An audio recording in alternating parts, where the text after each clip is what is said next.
Stock Exchange posts its strongest first quarter since 2019, closing at a record high. Former crypto boss Sam Bankman-Fried is to spend a quarter-century behind bars after being convicted of fraud and money laundering. And a turbulent time for Boeing as CEO Dave Calhoun resigns after weeks of pressure for change at the company. Hello, I'm Ludovica Brignola and you're watching the Business News.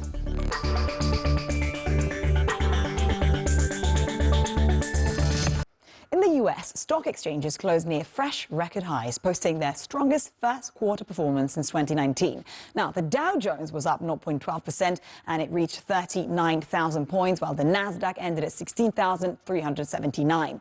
Only this quarter, the S&P 500 added 10.2%. That's its best results since 2019, when it rallied more than 13%. The Dow Jones advanced 5.6% for the strongest first quarter performance since 2021, when it jumped 7.4%, while the Nasdaq ended this quarter with a 9.1% gain.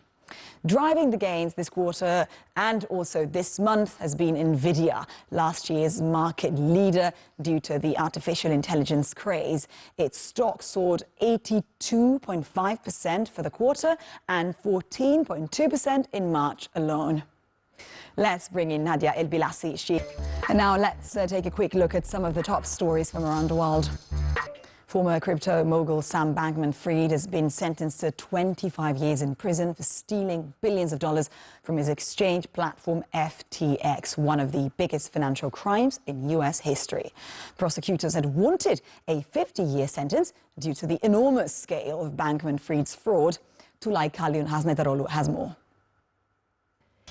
Coming up on the program, we take a look at the aero market as Boeing experiences a turbulent ride. All that after the break. Do stay with us. Boeing CEO Dave Calhoun has announced his resignation after weeks of pressure for change at the company. It's part of a major shake-up of the aircraft maker's top management after a string of safety incidents that led to the grounding of some 737 MAX and 787 Dreamliner jets. China has announced it's lifting 3-year-old tariffs on Australian wine, the latest sign of improving relations between the two countries. Beijing imposed duties of up to 218% on the exports after then Prime Minister Scott Morrison called for a global inquiry into the origins of the COVID-19 pandemic. China had been Australia's top wine export market in 2019, accounting for almost $718 million and more than 27% of imports before the restrictions were placed.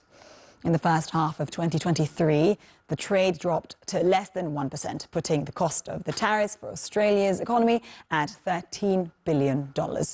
Grape growing, winemaking and wine-related tourism contributed 45%. And yesterday and today, we spoke about the bridge collapse in Baltimore, which will have a negative impact on the supply chain. We spoke a lot about supply chains during the COVID-19 pandemic. But what is a supply chain? We broke it down for you. And that's all from Business News for now. I'll be back in the next hour. But until then, bye for now.